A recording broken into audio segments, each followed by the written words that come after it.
the earth.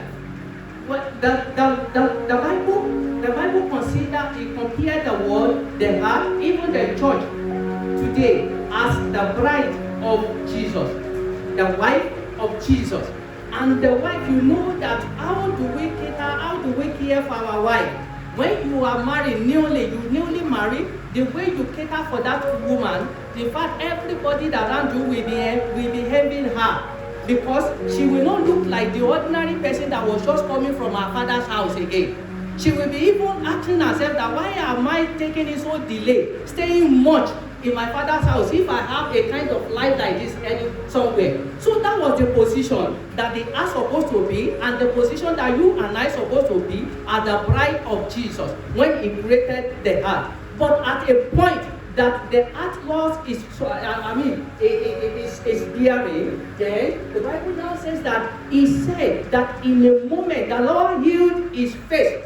He hid himself from us, and then we were just like the woman that everybody that just adored, the woman that was just carrying like a queen, that now she was forsaken.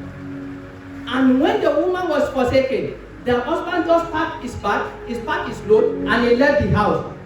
For 3 months, 4 months, nowhere to be found. What position do you think that such a woman will be? What do you think that will happen to such a woman? Even if she sleeps, she will not be able to sleep well.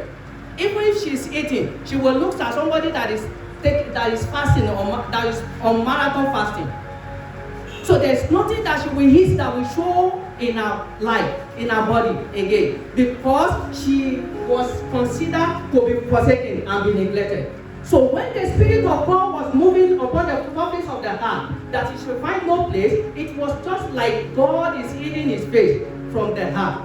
It was like the situation that the earth was there, that God has hidden his face, then there is no place where we can just say that, okay, this place is habitable.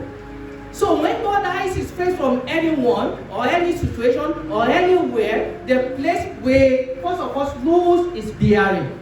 There is no one around that place that will be able to get his bearing again. So the heart was just like a woman that was forsaken. A wife of the youth that was forsaken, that was neglected. Perhaps she has not even given birth to any child. And she was forsaken, living alone in the world. Then there was trouble every day, trouble every night, trouble every morning.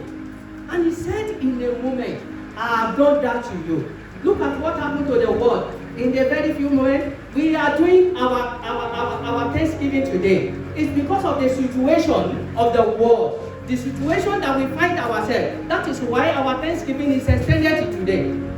This Thanksgiving we were supposed to have done it last year. But the whole world was facing with crisis. The whole world was facing with a situation where there is void, where there is no bearing, that even no gathering again. At a time, they restricted everybody that we should not even sit beyond 20. At a time, it was reduced to 10 in the congregation. At a time, everything was locked down. That was the situation that we find ourselves. We have never had a day that we wanted to do our reunion that will begin to session it. But we said, go and do your own. Or just say, go and do your own. Last year, we did it like that because of the situation of the world. So the world was in the phase of Genesis chapter 1 verse 2 there. So there was crisis everywhere around the world. In fact, church was not